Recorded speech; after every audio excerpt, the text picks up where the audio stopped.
¿Te ha pasado alguna vez? Cortas un esqueje con toda la ilusión del mundo, lo pones en un vaso de agua, lo colocas junto a la ventana y piensas, ahora sí, de aquí sale una planta nueva. Pero pasan los días y no aparece ni una raíz. El tallo se oscurece, el agua se vuelve turbia, empieza a oler mal, y al final ese esqueje que prometía tanto acaba en la basura. Y entonces muchos se dicen, esto de hacer esquejes no es para mí. O tengo mala mano, o esto solo les funciona a los jardineros de toda la vida. Pues no, el problema casi nunca eres tú. El problema suele estar en el agua, en el corte, en la temperatura y en la forma en la que tratamos al esqueje durante las primeras horas. Hoy te voy a contar un método muy sencillo para aumentar muchísimo las posibilidades de que tus esquejes se enraícen. No hace falta gastarse un dineral en productos raros. Vamos a usar ingredientes fáciles de encontrar y una técnica muy lógica, basada en cómo responde una planta cuando sufre una herida. Y además lo vamos a adaptar a nuestro clima, porque no es lo mismo hacer esquejes en Galicia, donde la humedad ayuda bastante, que en Madrid en pleno verano, con el aire seco, o en Andalucía, donde un vaso al sol puede convertirse en una sopa caliente en muy poco tiempo. Lo primero es entender por qué tantos esquejes se pudren cuando los ponemos en agua. A simple vista parece lo más natural del mundo. Cortas una rama, la metes en agua y esperas. Pero el esqueje no está viviendo una situación normal. Acabas de hacerle una herida abierta. Ha perdido parte de su protección y todavía no tiene raíces para beber ni defenderse bien. Y aquí entra el primer problema: el agua del grifo. En muchas zonas de España, el agua del grifo tiene bastante cal. En algunas ciudades también puede tener más cloro del que nos gustaría para este tipo de trabajos. Para nosotros es potable, claro, pero para un tejido vegetal recién cortado puede resultar demasiado agresiva. Además, si el recipiente no está limpio, las bacterias encuentran el sitio perfecto para multiplicarse. El resultado ya lo conocemos: el tallo empieza a ponerse negro, el agua se ensucia y el esqueje dedica sus pocas fuerzas a intentar sobrevivir en vez de formar raíces. Por eso este método no consiste simplemente en meter una rama en agua, consiste en darle al esqueje un primer baño de recuperación. Algo así como un pequeño tratamiento de urgencia para proteger la herida, activar la formación de raíces y darle energía. Para preparar este líquido vamos a usar 3 ingredientes. El primero es miel natural, y aquí conviene aclararlo bien. Lo ideal es usar una miel lo más natural posible, sin mezclar y sin tratamientos fuertes. No hace falta que sea una miel carísima, pero cuanto más pura sea, mejor. La miel nos interesa por 2 motivos. Primero, porque ayuda a proteger el corte. Crea una película muy fina sobre la herida y dificulta que bacterias y hongos se instalen justo ahí. Segundo, porque aporta azúcares sencillos que el esqueje puede aprovechar como una pequeña ayuda de energía. No hay que pasarse. Si ponemos demasiada miel, el agua queda demasiado cargada y el tallo puede respirar peor. La proporción que vamos a usar es una cucharadita rasa de miel por 1,5 litros de agua templada. El agua no debe estar fría ni caliente. Templada, alrededor de 24 grados. Si está fría, la miel se disuelve peor. Si está muy caliente, perdemos parte de sus propiedades. Y muy importante, mejor usar agua reposada, filtrada o de lluvia limpia. Si usas agua del grifo, déjala reposar al menos 24 horas en una jarra abierta para que pierda parte del cloro. El segundo ingrediente es el agua de sauce. El sauce es famoso entre los jardineros porque enraiza con una facilidad increíble. Cortas una ramita, la pones en un sitio húmedo y muchas veces empieza a sacar raíces como si nada. Esto ocurre porque el sauce contiene sustancias naturales que ayudan a activar los procesos de defensa y regeneración de la planta. Entre ellas destaca el ácido salicílico, que funciona como una señal para que los tejidos reaccionen y empiecen a repararse. Prepararlo es fácil. Cortamos unas ramitas jóvenes de sauce, las troceamos en pedacitos pequeños y las cubrimos con agua muy caliente. Después dejamos reposar esa mezcla durante un día. Al día siguiente tendremos una infusión vegetal suave que podemos añadir al preparado de los esquejes. Si no tienes sauce cerca, no hace falta volverse loco. Puedes saltarte este ingrediente o usarlo solo cuando lo tengas disponible. También existe ácido salicílico en farmacia, pero ahí hay que ir con mucho cuidado, porque una cantidad excesiva puede dañar el esqueje. Si se usa, debe ser una cantidad mínima, casi simbólica y siempre bien disuelta. El tercer ingrediente es ácido succínico. El ácido succínico no es un abono normal. No funciona como un fertilizante con nitrógeno, fósforo o potasio. Su papel es más bien ayudar a la planta a gestionar mejor el estrés y activar su energía interna. Dicho de forma sencilla, cuando un esqueje está recién cortado, está en modo emergencia. Tiene que cerrar heridas, mantener vivas sus hojas y formar raíces nuevas. Todo eso requiere energía. El ácido succínico puede ayudar a que ese proceso arranque con más fuerza. Se vende en muchas farmacias o tiendas de jardinería. Normalmente viene en pastillas. Para este preparado basta con una pastilla de medio gramo para unos 2 litros de agua. Hay que machacarla muy bien hasta convertirla en polvo y disolverla en agua templada. Ahora vamos a preparar el baño de enraizamiento. Cogemos 1,5 litros de agua reposada, filtrada o de lluvia limpia. Añadimos una cucharadita rasa de miel y removemos hasta que se disuelva bien. Después incorporamos unos 150 mililitros de agua de sauce. Por último añadimos el ácido succínico ya disuelto. Lo mezclamos todo y tendremos un líquido ligeramente turbio con un aroma suave y dulce.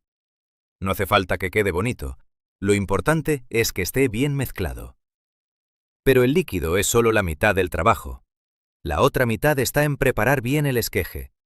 Aquí es donde mucha gente falla. No vale cortar la rama con unas tijeras de cocina, con un secador viejo o con una herramienta sin limpiar. Un corte mal hecho aplasta los tejidos, y si los tejidos se aplastan, los conductos por los que la planta mueve el agua se bloquean. El corte debe ser limpio, fino y rápido. Usa una navaja muy afilada, una cuchilla limpia o un buen podador bien desinfectado. Puedes limpiar la herramienta con alcohol antes de empezar. Piensa que estás haciendo una pequeña operación a una planta viva. El corte inferior debe hacerse en diagonal, a unos 45 grados.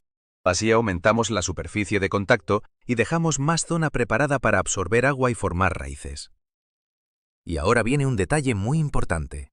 En la parte baja del esqueje, justo por encima del corte, hacemos unas pequeñas raspaduras verticales, muy suaves, de 1 centímetro aproximadamente. No se trata de destrozar el tallo, solo de retirar un poco la piel exterior. ¿Por qué hacemos esto? Porque muchas raíces nuevas aparecen a partir de tejidos situados bajo la corteza, en zonas donde la planta activa la reparación. Con esas pequeñas heridas controladas, le estamos diciendo al esqueje: despierta, empieza a regenerar. Es un truco sencillo, pero marca mucha diferencia, sobre todo en esquejes algo leñosos, como rosales, hortensias, vid, ficus o bugambillas. Una vez preparado el esqueje, no lo dejamos al aire. El corte se oxida y se seca rápido. Lo metemos enseguida en el líquido que hemos preparado. La profundidad ideal es de 2 o 3 centímetros. No hace falta sumergir media rama. El tallo también necesita respirar. Si el esqueje tiene muchas hojas, hay que reducirlas. Dejamos solo 2 o 3 hojas en la parte superior. Si son hojas grandes, las cortamos a la mitad. Sé que da pena, pero es necesario. Las hojas evaporan agua constantemente, y un esqueje sin raíces no puede reponer esa pérdida. Si dejamos demasiadas hojas, se deshidrata antes de tener tiempo de enraizar. Ahora colocamos el recipiente en un lugar luminoso, pero sin sol directo. Esto en España es fundamental. En primavera puede parecer que el sol no aprieta tanto, pero una ventana orientada al sur puede calentar el agua muy rápido. En verano ni hablar. Un esqueje al sol directo se cuece en pocas horas. Busca luz suave. Una mesa cerca de una ventana, pero con cortina. Un rincón con claridad. Una terraza cubierta. Un patio luminoso sin sol fuerte. La temperatura ideal ronda los 22 o 24 grados. Si hace frío, el proceso va más lento. Si hace demasiado calor, aumenta el riesgo de pudrición. Dejamos los esquejes en este baño durante 6 horas, no más. Estas 6 horas sirven para que los tejidos absorban la mezcla, se proteja el corte y se active la respuesta de crecimiento.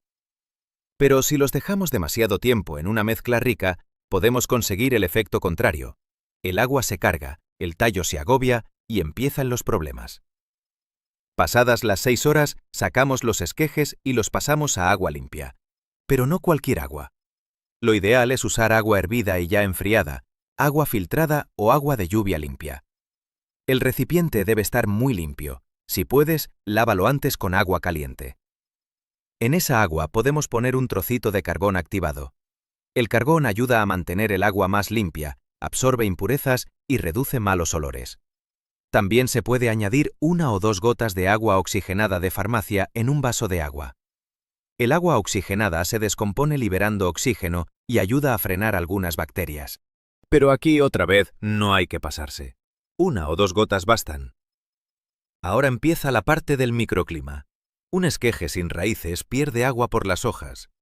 En muchas casas de España, sobre todo en zonas de interior como Madrid, Castilla o Aragón, el aire puede ser muy seco. En invierno la calefacción empeora el problema. En verano, el calor y el aire acondicionado también secan muchísimo. Por eso conviene crear una pequeña humedad alrededor del esqueje.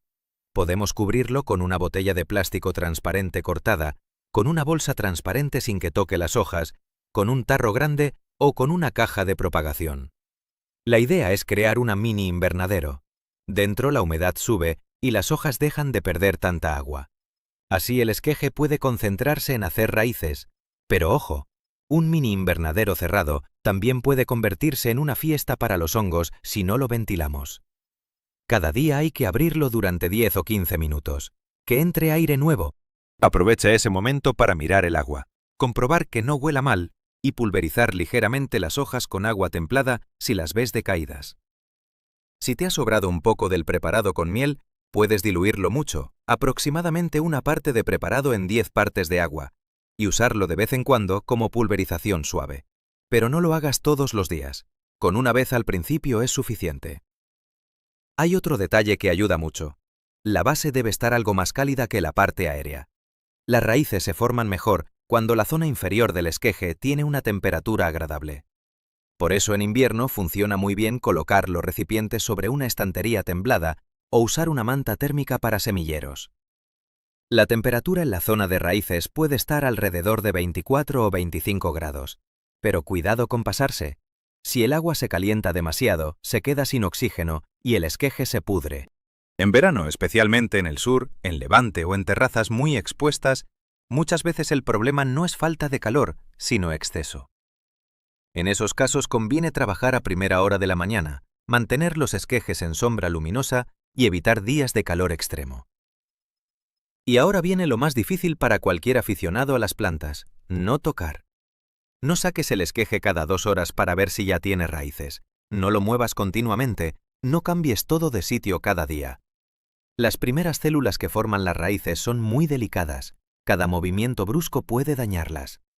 Observa a través del cristal. Si todo va bien, al cabo de unos días verás pequeños bultitos claros en la zona donde hicimos las raspaduras. Eso se llama callo. Es una masa de tejido nuevo y de ahí pueden salir las raíces. En algunos esquejes rápidos se nota en 2 o 3 días. En otros, como rosales más leñosos, hortensias o cítricos, puede tardar bastante más. No todos los esquejes tienen el mismo ritmo. La época del año, la variedad y el estado de la planta madre influyen muchísimo. Cuando aparezcan las primeras raíces blancas, llega el momento clave, y aquí muchos se equivocan. Vemos raíces y pensamos, cuanto más largas mejor. Así que esperamos hasta que el esqueje tenga una melena blanca dentro del vaso. Pero las raíces que nacen en agua son muy delicadas. Están acostumbradas a no encontrar resistencia. Si las dejamos crecer demasiado y luego las metemos en tierra, se rompen, se doblan o se pudren con facilidad. Lo ideal es trasplantar cuando las raíces miden entre 5 milímetros y 1 centímetro. En ese punto son pequeñas, flexibles y se adaptan mucho mejor al sustrato. La tierra también importa. No uses tierra pesada del huerto ni sustrato apelmazado de una maceta vieja. Las raíces recién nacidas necesitan aire. Necesitan un medio ligero, húmedo, pero no encharcado. Una mezcla muy buena para el primer trasplante sería la siguiente: una parte de turba o fibra de coco, una parte de perlita o vermiculita y una parte pequeña de arena de río lavada. También puedes añadir un poco de carbón vegetal triturado. La mezcla debe quedar suelta. Si la aprietas en la mano, no debería convertirse en un bloque duro. Usa vasos pequeños o macetas pequeñas de unos 100 a 150 mililitros, siempre con agujeros de drenaje. No plantes el esqueje directamente en una maceta enorme. En un recipiente demasiado grande, el sustrato conserva más agua de la que las raíces pueden usar, y eso favorece la pudrición. Haz un pequeño agujero, coloca el esqueje con cuidado y cubre las raíces sin apretar demasiado. Solo sujeta el tallo para que quede estable. El primer riego puede hacerse con agua limpia o con una versión muy diluida del preparado inicial. Poco, sin encharcar. Después volvemos a cubrir la maceta con una botella, una bolsa o una tapa transparente. El esqueje acaba de pasar del agua al sustrato y no conviene cambiarle las condiciones de golpe. Durante los primeros días mantenemos una humedad alta y luz suave. Nada de sol directo. Luego empezamos a acostumbrarlo poco a poco al aire normal. El primer día abrimos media hora, el segundo día 1 hora, el tercero varias horas. Si las hojas se mantienen firmes y empiezan a aparecer brotes nuevos, podemos retirar la cubierta por completo. Ese es el momento en el que el esqueje deja de sobrevivir y empieza a comportarse como una planta nueva. Este método puede usarse con muchas plantas habituales en España: rosales, parras, ficus, hortensias, geranios, bugambillas, jazmines, limoneros, plantas de interior e incluso algunas coníferas, aunque estas últimas suelen ser más lentas y exigentes. La mejor época suele ser la primavera o el principio del otoño, cuando no hace ni demasiado frío ni demasiado calor. En verano también se puede, pero hay que proteger mucho más del sol y controlar la temperatura. En invierno funciona mejor dentro de casa o en un lugar protegido, siempre con buena luz. Y recuerda lo más importante: hacer esquejes no es cuestión de suerte, es cuestión de limpieza, humedad, temperatura, paciencia y un buen arranque. Si preparas bien el corte, usas agua adecuada, proteges la herida y no sometes al esqueje a sol fuerte ni a cambios bruscos, tus posibilidades de éxito aumentan muchísimo. Así que la próxima vez que cortes una ramita de rosal, de ficus, de parra o de esa planta que te encanta en casa de un familiar, no la metas sin más en un vaso de agua y te olvides. Dale un buen comienzo, porque a veces una planta nueva no nace de un milagro, nace de hacer bien las cosas pequeñas. Te deseo que cada esqueje que prepares se convierta en una planta fuerte, sana y llena de vida. Nos vemos en el próximo vídeo. Y que tu jardín, tu terraza o tu balcón sigan creciendo cada día.